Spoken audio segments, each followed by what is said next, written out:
Shalom, peace, and blessings. Welcome to the 430 Islamic Center. And my name is Jadiel. Today we're going to be answering a Patreon question. And the Patreon question was in regards to the New Testament and the Old Testament, showing the correlations or separation, whatever is contrast, whether it correlates or whether it doesn't. Okay, so one of the questions was hell a New Testament invention, or was hell created in the New Testament? And so what we're going to do is we're going to look at translation and we're going to look at concept. Okay, the concept is absolutely from the Hebrew, the prophets, the Torah and the prophets. All right, but the word itself, it's derived from pagan nations, and we're going to talk about this.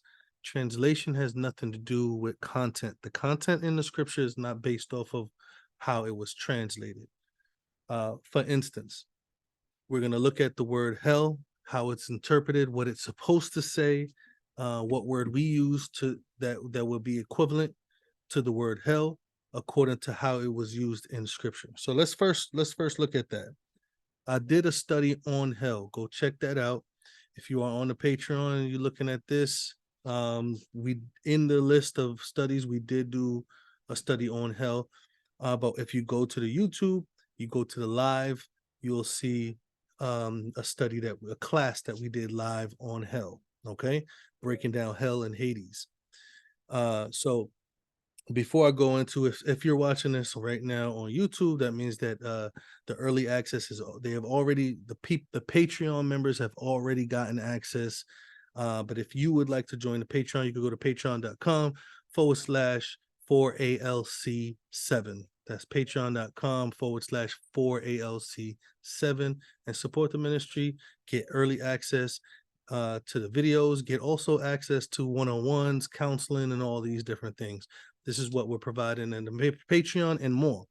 So back to the study. Is hell a New Testament invention? Let's look at this.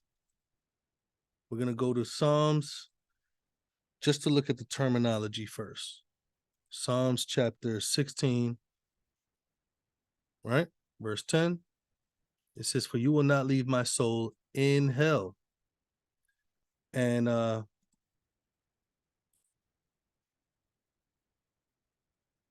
Hebrew word for that's right here in this word hell is Sheol. Now, Sheol is the Hebrew word for pit or grave. I'm going to show you the conflict now. It says here, Hades. Why does Sheol say Hades? Hades is a Greek word. It's a Greek term for, which is also translated as hell. We're going to look at that. I'm going to show you why it says Hades. The root word of Sheol is to inquire, to ask, to demand. But it says Hades, or underworld of the dead. But look at the understanding of it. Grave, pit, and it says hell. This is a big problem translation-wise, because no Hebrew word can mean a Greek word. That doesn't make sense. You understand? For the fact that they translated the Masoretic text from the Greek Septuagint back into Hebrew around 800, between 800 and 950 AD. This is what causes the issue of terminology. So the word Hades is what we find in the New Testament. We're going to look at this in Acts. Let me pull it up. Acts chapter 2, the same verse, right? Same verse as Psalm 16:10. Acts chapter 2, verse 29. I'm not sure if it's 29 to 32. Let me see.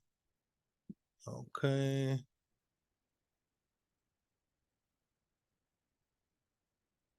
There we go. Verse 31, it says, seeing this before spake of the resurrection of Messiah, that his soul was not left in hell, neither his flesh did see corruption. What's the word, the Greek word for this? G86, it is the word Hades. The word Hades, which is a terminology, and we're going to look at the origin of these words.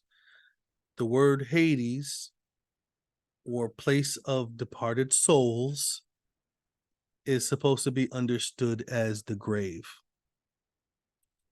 Underworld and the grave is not talking about the same thing. Grave is a pit in the ground, a hole in the ground in which your departed body dwells in.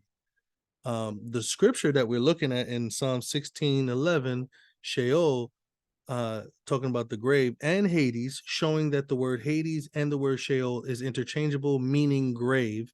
It's talking about where the body of David was and where the body of Messiah was. It was in the grave, right? It was in the grave. So where does the idea of underworld come from? Why is there the term underworld meaning? Is this something that the Hebrews thought about? Did they think about an underworld? Absolutely not. The reason why underworld is there is because that's the understanding that the Greeks had for Hades, and that's the understanding that people had for the word hell. That is not the understanding that they had for the word Sheol. The Greeks didn't believe that the grave was the last place for you, that the grave was the entrance to the underworld. This was their pagan belief. Not only does Greece believe this, but also the Germanic tribes, the Anglo-Saxons, the Egyptians, right? The underworld, Osiris. We know the king of the underworld, Osiris. Not only was the place referred to as Hades in the Greek Empire, but there was an underworld false deity called Hades as well. He was the ruler of the underworld called Hades. So this concept of Hades, even though they used it in their language, in their customs, they used the word Hades to mean grave, but it had more of a belief system attached to it. So when they used the word Hades, it was talking about the grave, but because of the Greek understanding of what happens when you die, it also referred to the underworld. And we're going to check that out. Let's look at this.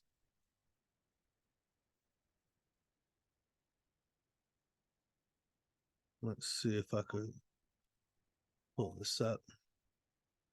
All right. So let's look at the understanding of the word Hades. The origin is Greek, right? It is the ancient Greek religion, right? It's a belief system. The god of the dead, the king of the underworld, right? There's a whole bunch of Zeus and Poseidon type stuff, but I don't want to really go dive into that. I just want to dive into the understanding of the term. All right, let me see if I could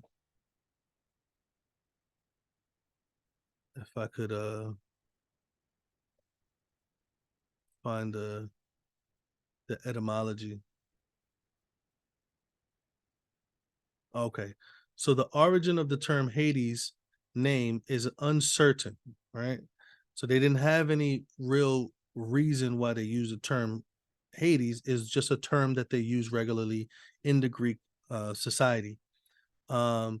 So of course the philosophy, Plato and Socrates, and they were, arguing about where it is, where it comes from, what it was, because they didn't have any true understanding of what goes on after death or after the grave. So this is why the term Hades is used for grave in the scripture, as well as the Hebrew word Sheol. Sheol and Hades is used interchangeably without the meaning of the underworld. Sheol does not have anything to do with the underworld belief. Okay? The reason why they put that there, the reason why James Strong put that in the Strong's Concordance is because he was trying to break down and express the understanding of hell, not Sheol. If you notice, when you look up the concordance for Sheol, it gives you the Greek word Hades to express what hell is referring to. Hell is a European derivative of the word Hades. It is both pagan origin. So let me pull this up.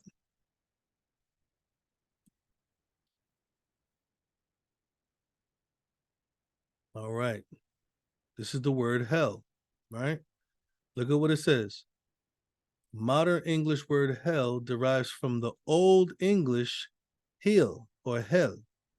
It originates back in 725 AD, and it refers to the netherworld of the dead.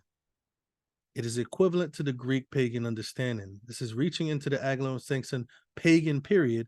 The word has cognates in all branches. Their Germanic languages, Old Norse. This is where they worship Odin. The Old Norse Hel or Hel, which refers to both the location and the goddess being, just like the word Hades.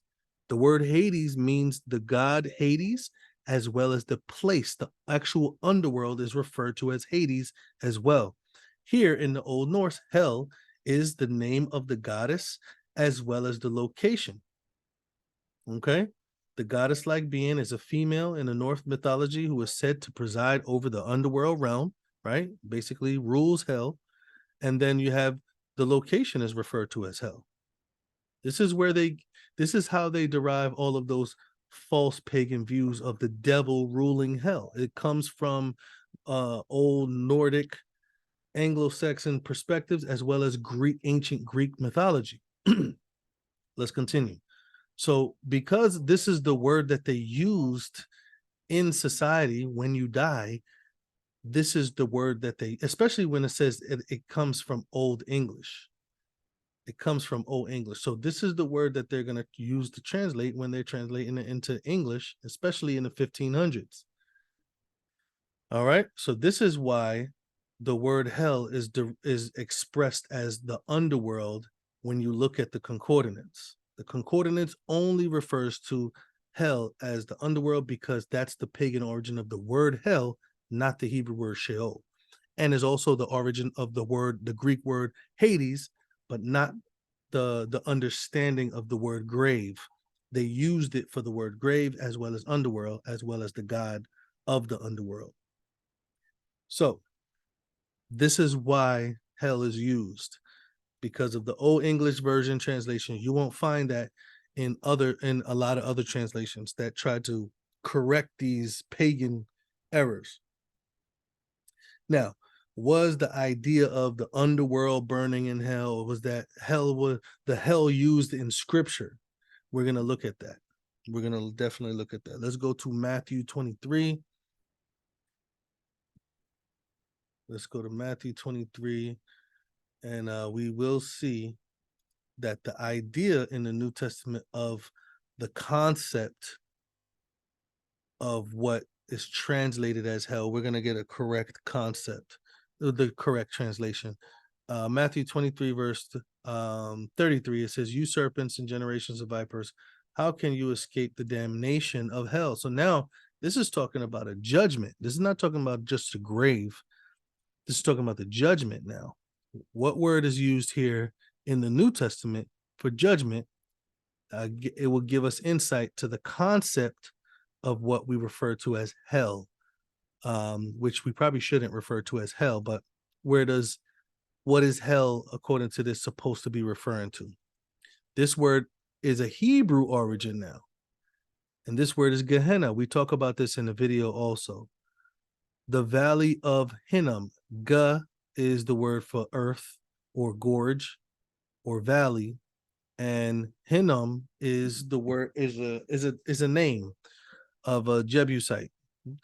So the valley of Hinnom is what Gehenna means. And look what it says. It says the place of everlasting punishment. Now, why would it say that this is the place of everlasting punishment? Where does it talk about this in the Old Testament? Where is Gehenna, the concept of Gehenna now? Forget about hell. We already established where this word comes from. It is an incorrect word. Let me just establish this. This word probably shouldn't even exist in the scriptures, but because it is there, because it's translated by Old English translators, and then people attach this Old English words to the concept of a place of burning.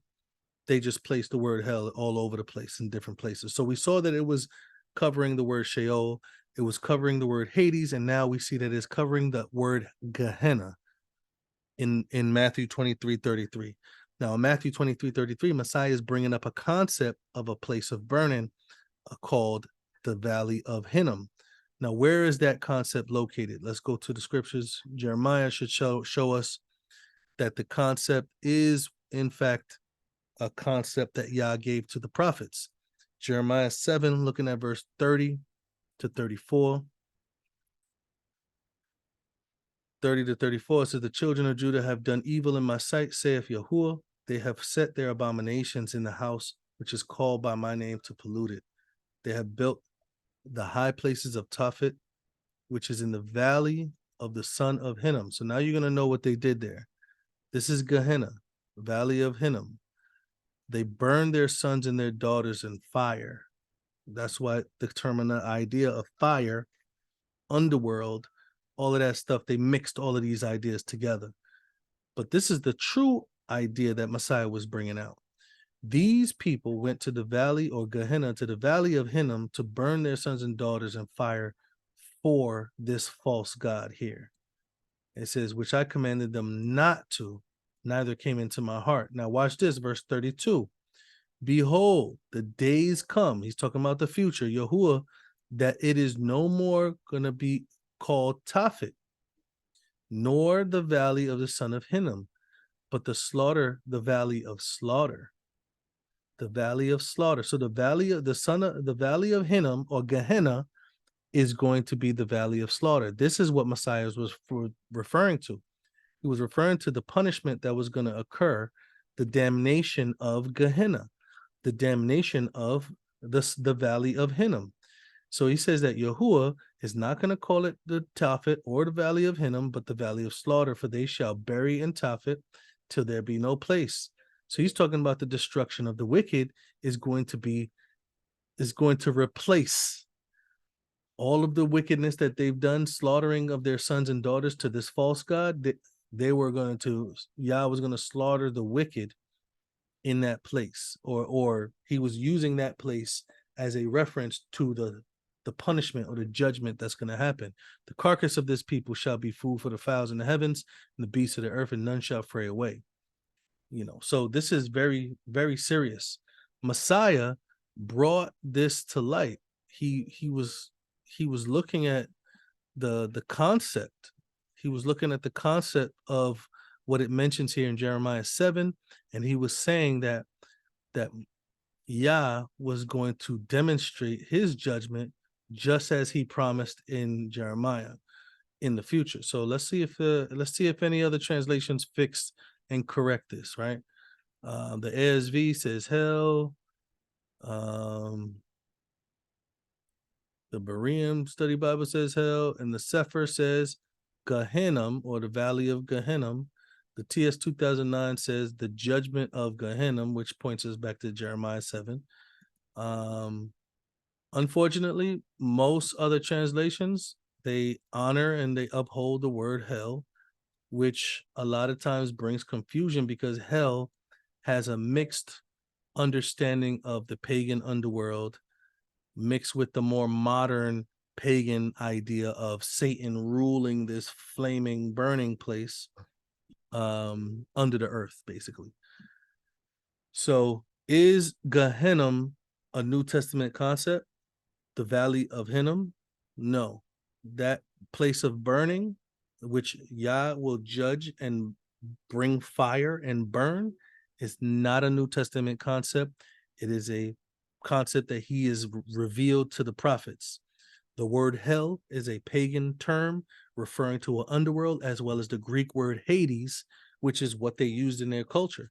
If we're going to use the language of Greece to express certain ideas in the Old Testament, like they did with the Greek Septuagint, you're going to have to use certain words. Now, even though it doesn't always mean underworld, it's going to have that tie, because the word Hades is used for underworld as well as grave. You can't separate the possibilities of having that conflict of oh no, they're talking about an underworld. No, they're talking about the grave. So Hades is a Greek word. The Septuagint, the Old Testament in Greek, used the word Hades as well. But the idea of the place of burning, like we saw Messiah mentioned in Matthew 23:33, is going all the way back to Jeremiah 7, to the judgment that Yah will have in the future. Now, let's look at more concepts of that real quick through the other prophets, just to show that this is a old, what people call Old Testament perspective. Malachi chapter 4, the day of judgment is certain to come. It will be like a red hot furnace of flames. Let me go to the King James. It shall burn as an oven. All the proud, yea, all that do wickedly shall be stubble, and that the day that comes shall burn them up. Saith Yahuwah of hosts, that it shall leave them nor root nor branch. Look at verse 3. You shall tread down the wicked, for they shall be ashes under the soles of your feet in the day that I shall do it, saith Yahuwah of hosts. Let's go to one more future concept of destruction. Let me see. I'm not sure if it's in this one. Joel.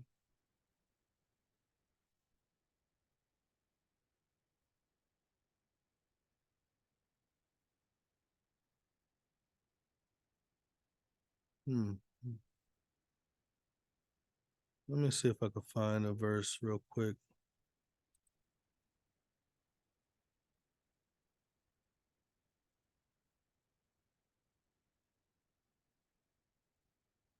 So look at this. Isaiah 33:10. Now will I rise, saith Yahuwah, now will I exalt, now will I lift up myself, and you shall conceive chaff, you shall bring forth stubble, your breath as fire shall devour you, the people shall be as the burnings of lime, and as thorns cut out, and they shall be burned in the fire. So you see that? The sinners of Zion are afraid, fearfulness have surprised the hypocrites. Who among us shall dwell with the devouring fire? Who among us shall dwell with the everlasting burnings? Only the upright won't be affected by these burnings. He that walks righteously and speaks uprightly, he that despises the gains of the oppressor, and that shakes his hand from the folding of bribes, that stops his ears from the hearing of blood, and shuts his eyes from the evil saying. So only the righteous will not be affected by this fire. Let me see if I can find another one. I think there's another one. There's quite a few. You're gonna find them throughout the prophets. Is Micah?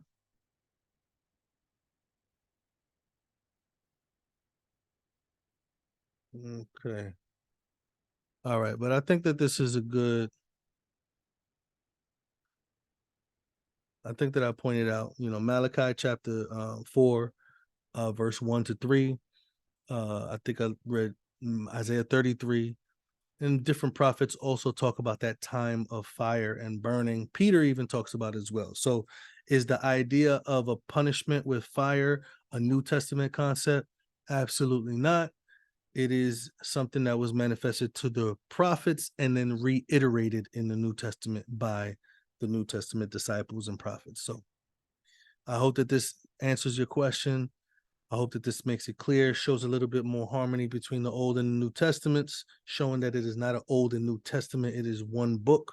It is the scriptures. And I hope that this was clear.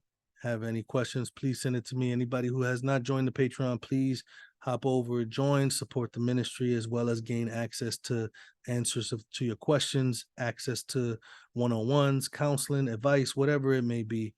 I'm offering this service to everyone all the time, even on YouTube. But for those who desire to get access early and quickly, please also support the ministry, and this would enable us to actually utilize more time to be more available. So praise Yah for this opportunity, and I hope that you guys join us soon. Shalom, everybody.